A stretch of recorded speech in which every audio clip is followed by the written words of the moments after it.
At my dad's 70th birthday dinner, I showed up holding the gift I paid $200 for, only to hear him say, "Your brother's the one I'm proud of, not you." My sister added, "Don't make this about you, as always." I didn't respond. I set the gift down, whispered something to the waiter, and left.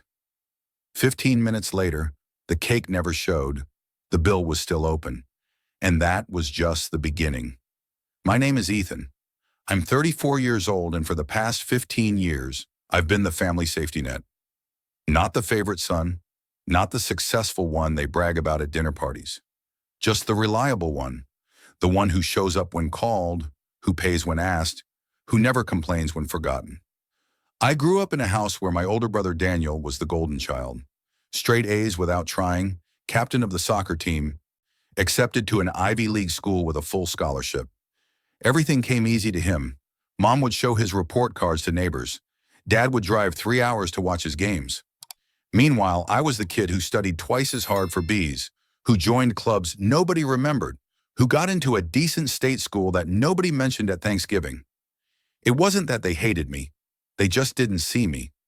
I was background noise in a house where Daniel's achievements played on repeat like a greatest hits album. When I graduated college, they came to the ceremony but left early for Daniel's work promotion dinner. When I bought my first car, Dad said it was practical but added that Daniel had better taste. When I got my marketing job at a decent firm, Mom said it was nice before pivoting to how Daniel just got his MBA. But here's the thing. Daniel, for all his shine, never helped them. Not once. When Dad needed surgery 5 years ago, and insurance only covered part of it, I quietly wired $8,000. When Mom's car broke down, I paid for the new transmission. When they fell behind on property taxes, I covered 3 years' worth without asking for repayment. Daniel sent a card. I told myself it was fine. I told myself that love isn't a competition, that being dependable meant something, that eventually they'd see my value. I kept a spreadsheet, not because I wanted to throw it in their faces, but because some part of me needed proof that I mattered. Column A, date. Column B, amount.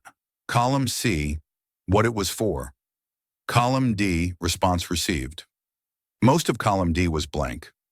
Over the years, I covered Daniel's wedding venue deposit when his credit card got declined. I paid for my younger sister Rachel's college textbooks for 3 semesters. I sent monthly checks to help with their mortgage after Dad's hours got cut. I bought birthday gifts, Christmas presents, anniversary dinners. I was the first call when something broke, the last thought when something celebrated. 2 weeks ago, Rachel called me. "Hey, Ethan, just wanted to give you a heads up. We're throwing Dad a big 70th birthday dinner on Saturday. Fancy place downtown. Wear something nice." "Sounds great," I said. "What can I bring?" "Just yourself," she said, her tone light and dismissive. "We've got everything covered." I should have known then, but I didn't. Instead, I went online and ordered a vintage watch I knew Dad had been eyeing for years, a 1960s Omega Seamaster, fully restored. Wine $200. I had it gift-wrapped in navy blue paper with a silver ribbon. I even wrote a card. "To the man who taught me the value of showing up. Happy 70th, Dad." I read that card 3 times before sealing it. Part of me wondered if he'd even read it. Part of me didn't care. I just wanted him to know I tried. Saturday came fast. I dressed in my best suit, the charcoal gray one I bought for client meetings, polished shoes, fresh haircut. I held that gift box like it was made of glass as I walked into the restaurant, a sleek place with valet parking and a chandelier in the lobby. My stomach fluttered with something I couldn't name. Hope, maybe, or the last gasp of it. The hostess led me to a private dining room in the back. 20 people filled the space. Extended family, a few of Dad's old co-workers, some neighbors I recognized from childhood. Everyone dressed up, laughing over appetizers and cocktails. A banner hung across one wall. "Happy 70th, Robert." I spotted my family immediately. Dad sat at the head of the table, beaming. Daniel stood beside him, one hand on Dad's shoulder, mid-story about some business deal. Mom sat to Dad's right, nodding along. Rachel was taking photos on her phone. Nobody looked toward the door. Nobody noticed me walk in. I approached slowly, holding the gift in both hands. "Hey, everyone," I said, smiling. A few heads turned. Rachel gave a quick wave. Mom glanced up.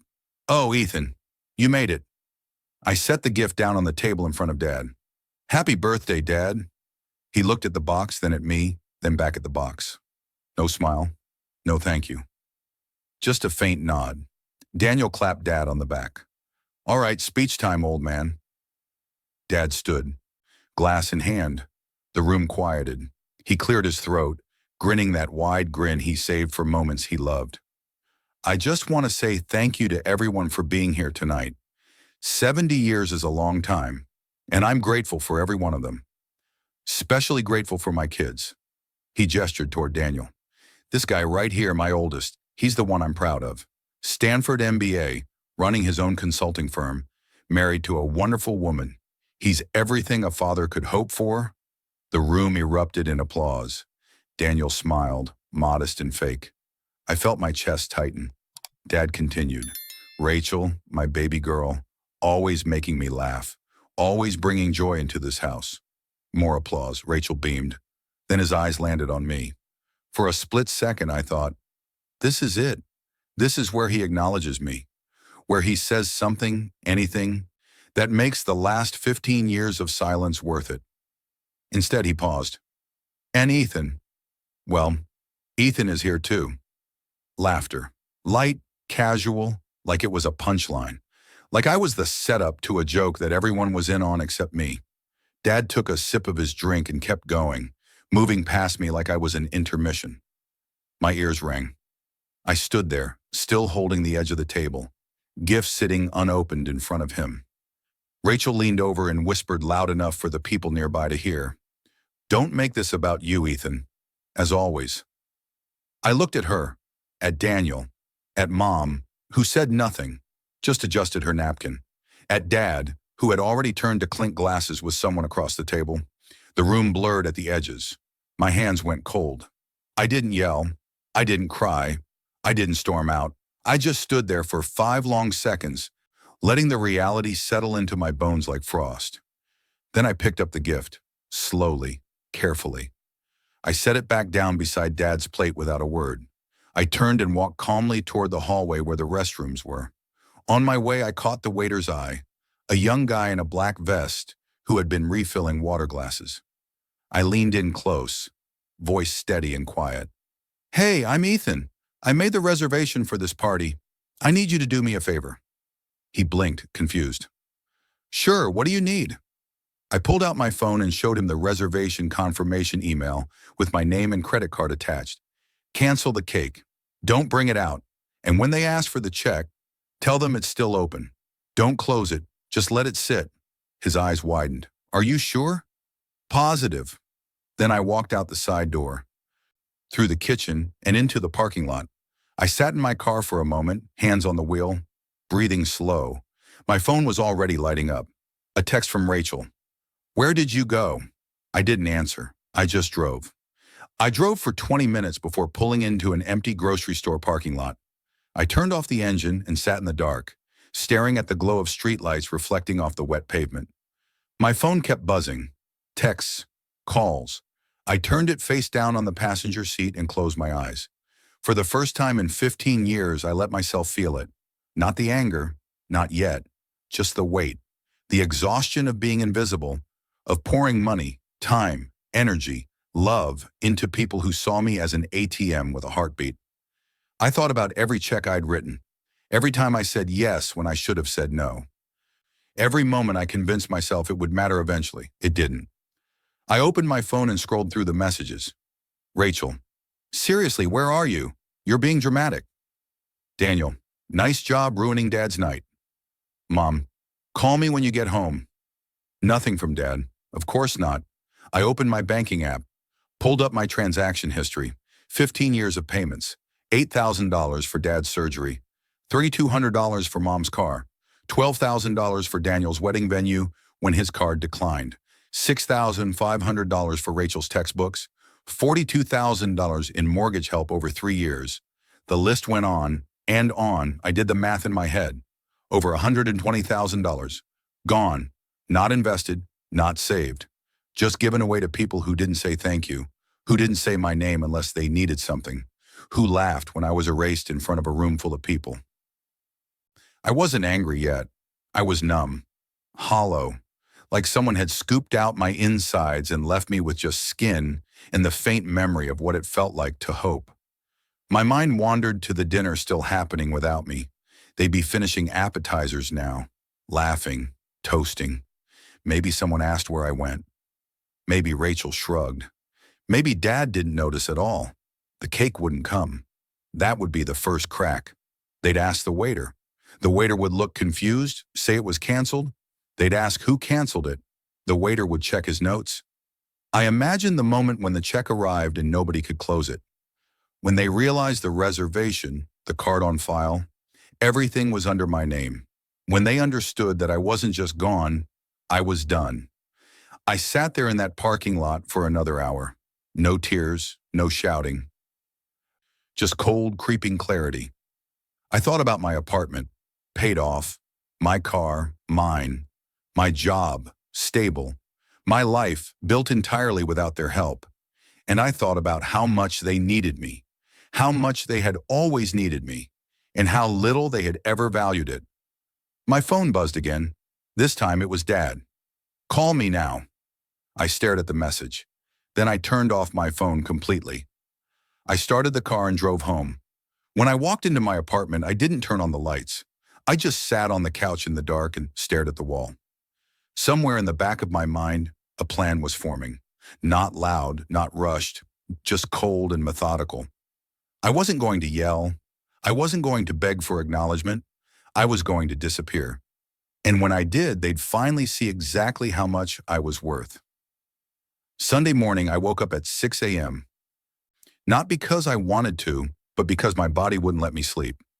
My phone had 17 missed calls and 32 text messages. I scrolled through them over coffee, face blank. Rachel, the waiter said you canceled the cake. What is wrong with you? Daniel, Dad's pissed. You owe him an apology. Mom, this is childish, Ethan. We need to talk. Dad, you embarrassed me in front of everyone. Call me. I deleted every message. Then I opened my laptop and pulled up my spreadsheet. The one I'd been keeping for years. Column A, date. Column B, amount. Column C, purpose. Column D, response received. I added a new column. Column E, action taken. First, the mortgage. I'd been covering $1,200 a month for the past 3 years through an automatic transfer. I logged into my bank, found the recurring payment, and clicked cancel. Effective immediately. No warning, no explanation. Next, Rachel's car insurance. I'd been paying it for 2 years after she quit her job and never restarted. $180 a month. I called the insurance company. "Hi, I need to remove myself as the payer on a policy." The representative hesitated. "Can I ask why?" "The policyholder is no longer my dependent." "Understood. The policy will lapse in 30 days if she doesn't provide new payment information." "Perfect." Daniel's gym membership. I'd added him to my family plan a year ago when he complained about costs. $60 a month. I logged in, removed him. Done.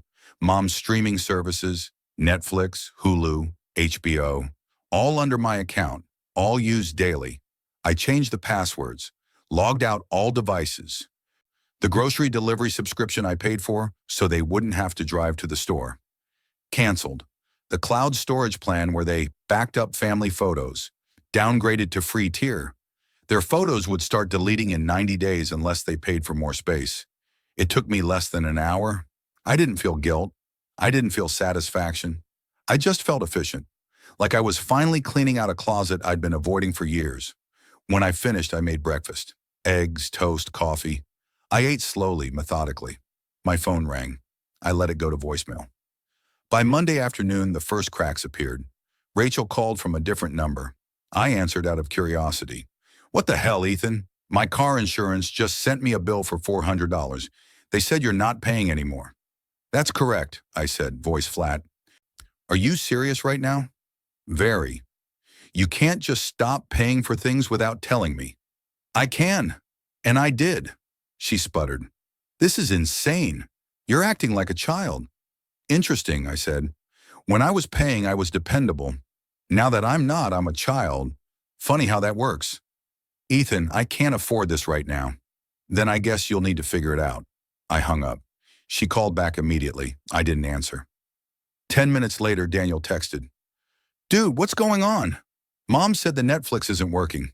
I replied with one sentence. "I'm no longer subsidizing your entertainment." He responded with 3 paragraphs of outrage. I didn't read past the first line. I just muted the thread and went back to work. Wednesday evening, they showed up at my apartment. All 3 of them. Dad, Daniel, and Rachel. Mom stayed home, probably hoping distance would keep her hands clean. I opened the door and found them standing in the hallway like an intervention team. Daniel's arms were crossed. Rachel looked close to tears. Dad's jaw was tight, that familiar look of restrained anger he'd perfected over decades. "We need to talk," Dad said. "No," I replied. "We don't." I started to close the door. Daniel's hand shot out, holding it open. "Ethan, stop being dramatic. Let us in." I looked at his hand on my door, then at his face. "Move your hand. Now." Something in my voice made him hesitate. He dropped his hand. I didn't let them in. I just stood in the doorway, blocking the entrance, forcing them to have this conversation in the hallway where neighbors could hear. Dad spoke first. "What you did at my birthday was disrespectful. You embarrassed me in front of my friends." "I didn't embarrass you," I said calmly. "I just stopped enabling you." "Enabling?" Rachel's voice cracked. "You're acting like we're criminals. We're your family." "Funny," I said. "You didn't treat me like family on Saturday. You treated me like a punchline." Dad's face flushed. "I made a joke. You're blowing this way out of proportion." "A joke," I repeated, letting the words hang. "You stood in front of 20 people and said I was just here too. Like I was an afterthought. Like the last 15 years of keeping this family afloat meant nothing." Daniel cut in. "Nobody asked you to play hero, Ethan. If you wanted recognition, you should have said something." I stared at him. "I paid for your wedding venue when your card got declined. You didn't even say thank you. You just took the check and moved on." His face went pale. Rachel looked away. "And you," I turned to her. "I paid your tuition, your car insurance, your credit card bills for years. You called me dramatic tonight, but when your card declined at Target last month, you called me crying, begging me to cover it, which I did, without hesitation." She opened her mouth. Nothing came out. I looked at Dad. "I covered your surgery, your mortgage, your property taxes, Mom's car. I've given this family over $120,000 in the last 15 years. Not loaned. Given. And the only time my name came up on Saturday was as the punchline to your toast." The hallway went silent. Dad's shoulders sagged slightly, but his pride held firm. "So that's it? You're just going to cut us off because your feelings got hurt?" "No," I said quietly. "I'm cutting you off because you never valued me. You valued my money. And now that the money's gone, you're here pretending you care." Rachel's voice broke. "We do care, Ethan." "Then prove it," I said. "Show me one time, one single moment, where you cared about me and not what I could do for you." Silence. I let it stretch. Let them sit in it. Let them realize they couldn't answer. Daniel tried to recover. "This is ridiculous. You're turning into some kind of villain." I smiled, cold and humorless. "No, I'm just done being yours." Dad stepped forward, voice dropping into that authoritative tone he used when he wanted compliance. "Ethan, you're making a mistake. Family sticks together." "You're right," I said. "Family does stick together. But you never treated me like family. You treated me like a wallet with a pulse. And I'm done." I stepped back and closed the door. This time, nobody stopped me. I locked it, leaned against the wood, heard muffled voices on the other side arguing, footsteps retreating, then silence. I didn't cry. I didn't collapse. I just walked to my kitchen, poured a glass of water and sat down. My hands were steady. My breathing was calm. For the first time in 15 years, I felt light. Over the next week, I worked quietly. No calls, no texts, just research. I pulled up every bank statement, every canceled check, every Venmo transaction, every email where they asked for money. I organized everything into a single folder on my desktop labeled Family Contributions. Inside were subfolders, one for each of them. Dad's folder was the largest, $8,000 for surgery, $42,000 in mortgage assistance, $2,100 for property taxes, $1,500 for new appliances, $3,200 for the roof repair, $900 for his truck registration, every payment dated and categorized. I included email threads where he asked for help, texts where he promised to pay me back someday, voicemails where he said it was just temporary. He never paid me back. Not once. Daniel's folder was almost as bad. $12,000 for the wedding venue deposit, $3,500 for his honeymoon when his credit card maxed out, $2,200 to cover his car repairs, $1,800 for his business startup costs that went nowhere. I included screenshots of group chats where he complained about being broke while posting photos of expensive dinners and weekend trips. Rachel's folder was smaller but more frequent. $6,500 for textbooks over 3 semesters, $4,300 for rent when she quit her job, $2,400 in car insurance, $1,900 in credit card bills, $800 in emergency vet bills for her dog. I included her texts begging for help, her promises to pay me back, her complaints about being stressed about money while posting shopping hauls on Instagram. Mom's folder was quieter but still damning. $3,200 for her car transmission, $600 for dental work, $950 for her laptop, $1,200 for her medication copays. I included the time she called crying about bills, the time she guilt-tripped me about Dad's health, the time she said I was the only one who could help. Then I created a summary document, a clean, professional PDF with a title page. Financial Contributions to the Carter Family, 2009 to 2024. Inside was a table. Column A, family member. Column B, total amount contributed. Column C, amount repaid. Column D, outstanding balance. The totals were brutal. Dad, $61,700 contributed. $0 repaid. Daniel, $19,500 contributed. $0 repaid. Rachel, $16,900 contributed. $0 repaid. Mom, $7,050 contributed. $0 repaid. Extended support like groceries, utilities, and subscriptions, $18,200. Grand total, $123,350. I printed 3 copies. One for me, one for my lawyer, just in case. One to keep in reserve. I also created a digital backup, password protected, stored in 3 separate cloud accounts they couldn't access. Then I started phase 2. I called the mortgage company. Hi, I need to inquire about a property I've been helping to pay for. I'm not on the deed, but I've been making payments for 3 years. The representative sounded cautious. Can I ask why you're calling? I want to stop payments and understand what happens next. If you're not on the loan or the deed, you have no legal obligation to continue. The primary borrowers will need to resume payments, or the loan will go delinquent. Understood, thank you, I hung up. Then I called a real estate attorney I'd consulted once for work. I explained the situation. Calmly, factually.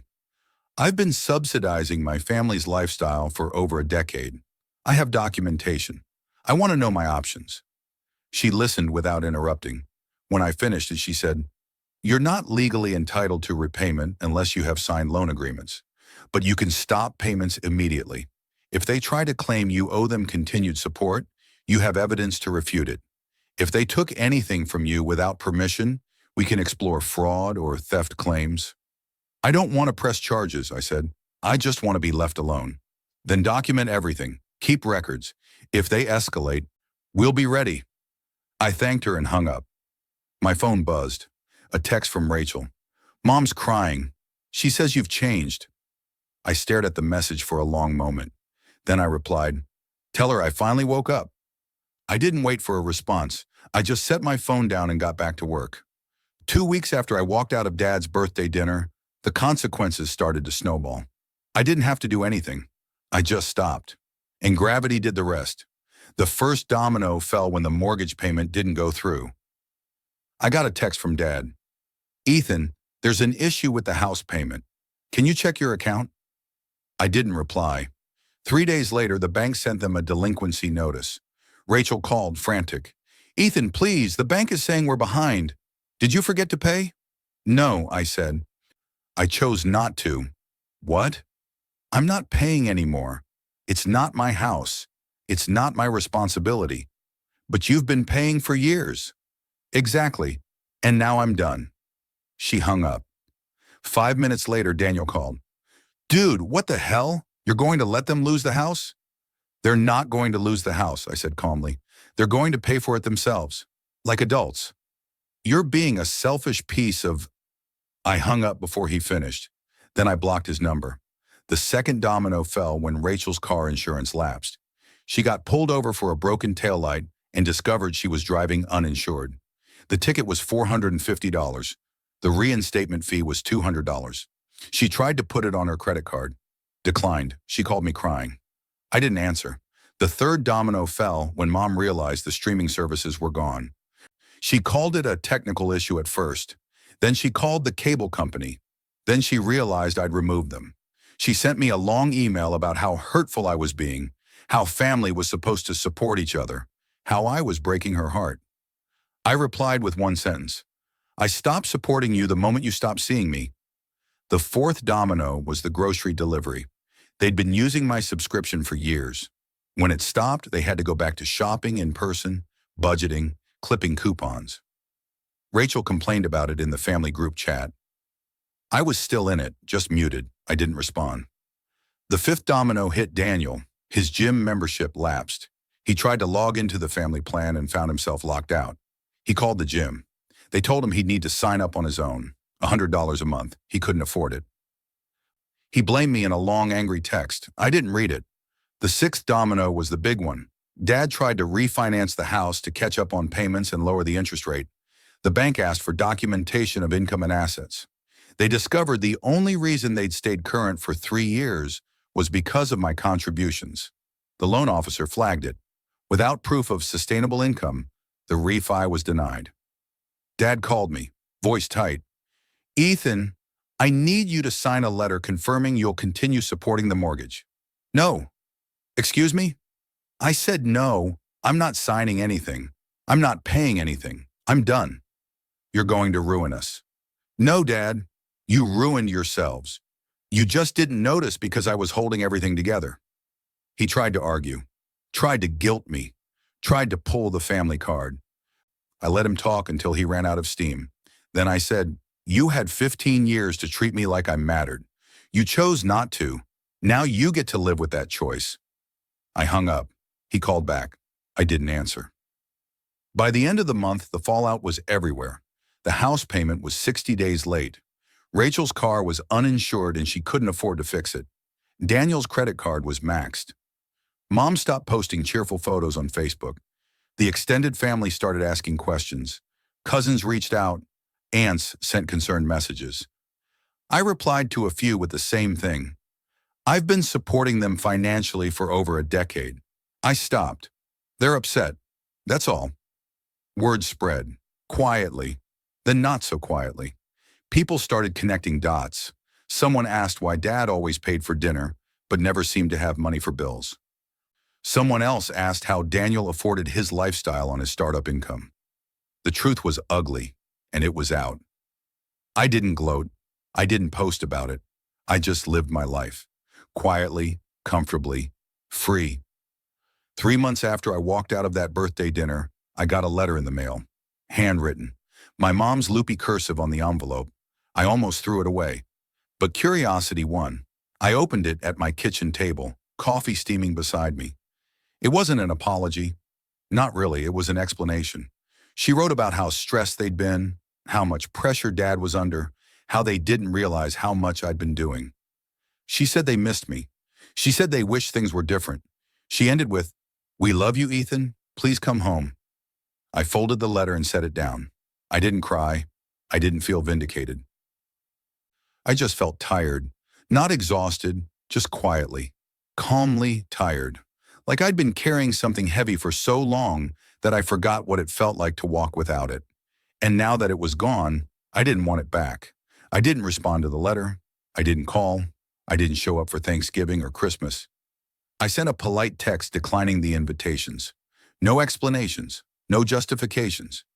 Just, I won't be attending. I hope you have a nice holiday. Rachel tried to visit once. She showed up at my apartment unannounced. I didn't let her in. We talked through the door. She cried. She said she was sorry. She said she didn't realize how much I'd been doing. She said it wasn't fair. I agreed. It wasn't fair, and I'm done accepting unfair. So that's it? You're just going to cut us off forever? I'm not cutting you off, I said. I'm just not subsidizing your life anymore. If you want a relationship with me, it has to be built on something other than my bank account. She left without another word. I haven't heard from her since. Daniel never apologized. Neither did Dad. I didn't expect them to. Some people don't apologize. They just wait for you to forget and move on. I wasn't forgetting. And I wasn't moving back. I sold the watch. The one I bought for Dad's birthday. The Yon $200 Omega Seamaster. I listed it online and it sold within a week. I took the money and donated it to a charity that helps young adults aging out of foster care. Kids who didn't have families to fall back on. Kids who had to build everything from nothing. It felt right. I still have the spreadsheet. I haven't looked at it in months. I don't need to. It's not about the money anymore. It's not even about the validation. It's about knowing my worth and knowing that I don't have to prove it to people who refuse to see it. My life is quieter now, smaller, but it's mine. I wake up in the morning without texts asking for money. I go to bed without guilt for saying no. I spend my time with people who see me, who value me, who don't treat me like an ATM with a heartbeat. And that's enough.